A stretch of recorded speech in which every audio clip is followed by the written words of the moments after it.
सभी को मेरा नमस्कार, स्वागत है आपका अपने यूट्यूब चैनल प्रवीण ढूंढुआ पर। जो साथी हमें यूट्यूब पर देख रहे हैं, वो प्रवीण ढूंढुआ नाम से यूट्यूब चैनल को सब्सक्राइब कर लें। साथ के साथ आप फेसबुक पर भी आप हमारे साथ जुड़ सकते हैं। प्रवीण ढूंढुआ नाम से ही हमारी फेसबुक पर प्रोफाइल पेज है। वहाँ पर आप बिल्कुल साथी सभी जुड़ें। सभी प्रकार की अपडेट आपको वहाँ पर भी देखने को मिलेगी। तो साथियों, आज फिर हाजिर हैं एक और नई अपडेट के साथ। अपडेट जैसा आप स्क्रीन पर देख पा रहे हैं कि कच्चे कर्मचारियों को सर्विस सिक्योरिटी पोर्टल का इंतजार, आखिरकार क्यों नहीं लॉन्च हुआ जादू वाला पोर्टल। इन कर्मचारियों का ऑप्शन पोर्टल पर नहीं। पोर्टल आने के बाद किन कर्मचारियों को मिलेगी जॉब सुरक्षा। साथियों, फिलहाल जो जॉब सुरक्षा को लेकर पोर्टल का इंतजार कर रहे हैं, मुख्य सचिव ने जो 2 महीने पहले एक लेटर डाला था कि अब जॉब सुरक्षा का जो पूरा कार्य है वो पोर्टल के माध्यम से चलेगा, लेकिन आज तक भी पोर्टल की कोई अपडेट नहीं है। साथियों, बार-बार सुनने में आता है, हम भी अपडेट देते हैं कि पोर्टल का ये काम हो गया, ये काम हो गया। लेकिन जो पोर्टल लॉन्च करने वाली बात है, हमने भी थंबनेल में भी लिखा है, जादू वाला पोर्टल हो गया है।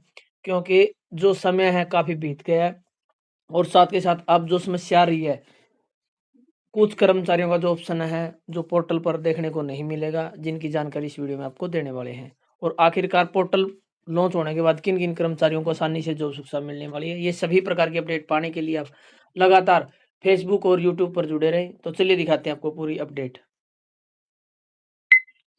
तो साथियों, जैसा आप स्क्रीन पर देख पा रहे हैं, ये हमारी फेसबुक पर आईडी है। 5000 प्लस साथी जुड़ चुके हैं। यहाँ पर भी हम सभी प्रकार के कच्चे कर्मचारियों से संबंधित अपडेट डालते रहते हैं। तो सभी साथी ज़्यादा से ज़्यादा इसको भी फॉलो करें और यहाँ पर भी आकर आप अपना साथी सपोर्ट बनाए रखें। धन्यवाद।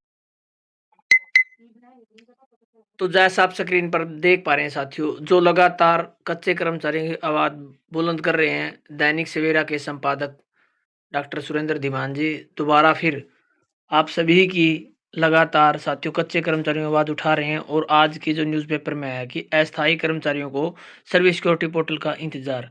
गलियारों में चर्चा हो रही है कि हरियाणा सरकार के अस्थायी कर्मचारी उस जादू वाले सर्विस सिक्योरिटी पोर्टल का इंतजार कर रहे हैं, जिसके बारे में लगभग 2 महीने पहले मुख्य सचिव की तरफ से पत्र जारी किया गया था।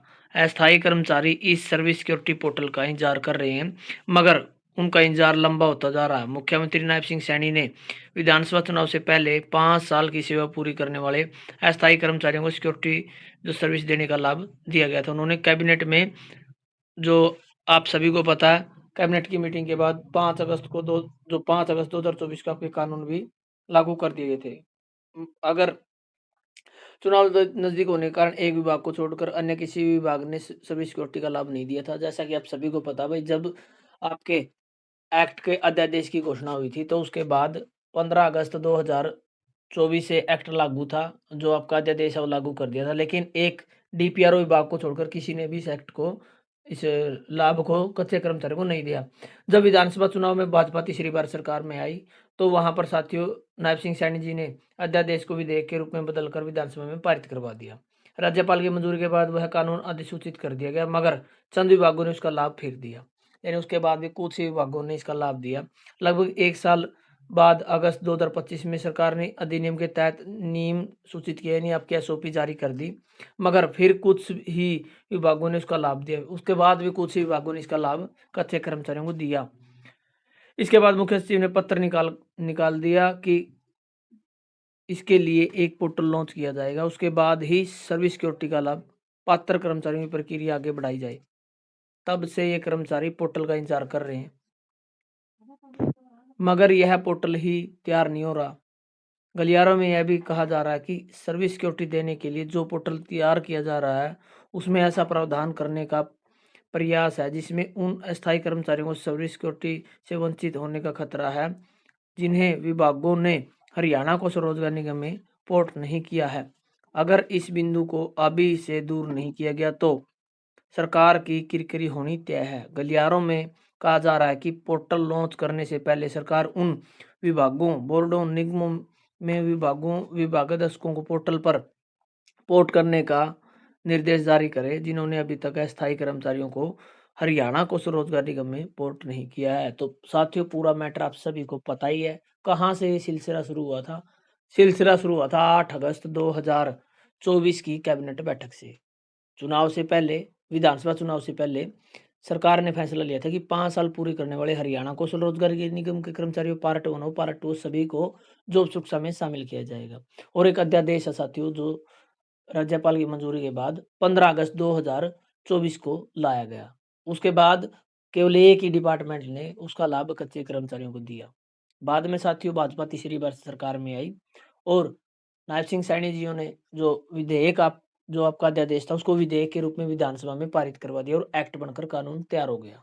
उसके बाद साथियों कुछ ही डिपार्टमेंट ने फिर जॉब शिक्षा दी। उसके बाद लगातार क्रम जो विभागाध्यक्ष है या स्थापना शाखा के बाबू उन्होंने एक्ट में कमी निकालना शुरू कर दिया। ये नहीं लिखा, ये नहीं लिखा। तो 1 साल बाद बड़ी जद्दोजहद के बाद जो आपके एसओपी के रूल है, जो आपके सर्विस सिक्योरिटी एक्ट के रूल यानी एसओपी वो जारी हुई 5 अगस्त 2024 को। उसके बाद भी कुछ डिपार्टमेंटों ने कच्चे कर्मचारियों को इसका लाभ दिया और आनाकानी करनी शुरू कर दी, कमियाँ निकालनी शुरू कर दी। उसके बाद 18 अगस्त 2025 को एक लेटर जारी हुआ मुख्य सचिव का जिसमें लिखा गया कि अब जो भी कार्य है वो पोर्टल के माध्यम से ही होगा और सभी विभाग कार्य को रोक दे। उसके बाद से कार्य बंद ही पड़ा। न तो लगभग 3 से 4 महीने हो गए पोर्टल आया है और न ही इसका लाभ कर्मचारियों को मिला है। और अब जो समस्या आ रही है साथियों, पोर्टल पर कुछ ऐसी गड़बड़ी होने की आशंका है, जो कर्मचारी हरियाणा कौशल रोजगार निगम में पोर्ट नहीं हुए हैं, उनको जॉब सुरक्षा मिलने में अड़चन आ सकती है। अभी से इस ऑप्शन पर काम नहीं किया तो फिर से सरकार की किरकिरी होनी तय है। तो समझ नहीं आ रहा साथियों कि क्या होने वाला है। हमने कहा था कि 15 दिसंबर तक पोर्टल आ जाएगा। 15 दिसंबर कल हो चुकी है। आज हम अपडेट लेके आपको बताएँगे कि वास्तव में कहाँ पर है जॉब सुरक्षा पोर्टल की अटक, कहाँ तक पहुँचा है जॉब सुरक्षा पोर्टल का कार्य। तो ये पूरी साथियों हमने जो डिटेल बताई आपको, यही डिटेल आप सभी को लगातार हम दे रहे हैं। तो सभी साथियों से रिक्वेस्ट है आप लगातार हमें फेसबुक और यूट्यूब चैनल पर सपोर्ट करते रहें। आपकी आवाज़ इसी प्रकार से उठाते रहेंगे। प्रवीण डुंडवा नाम से हमने फेसबुक पर भी प्रोफाइल बनाई हुई है और साथ में पेज भी है हमारा, तो वो भी आप फॉलो कर लें। लिंक आपको प्रत्येक वीडियो के डिस्क्रिप्शन में मिलेगा। तो सभी साथी लगातार हमें इसी प्रकार से सपोर्ट करते रहें। आपकी आवाज़ हम भी इसी प्रकार से उठाते रहेंगे। तो धन्यवाद साथियों, वीडियो देखने के लिए। आपका दिन शुभ हो।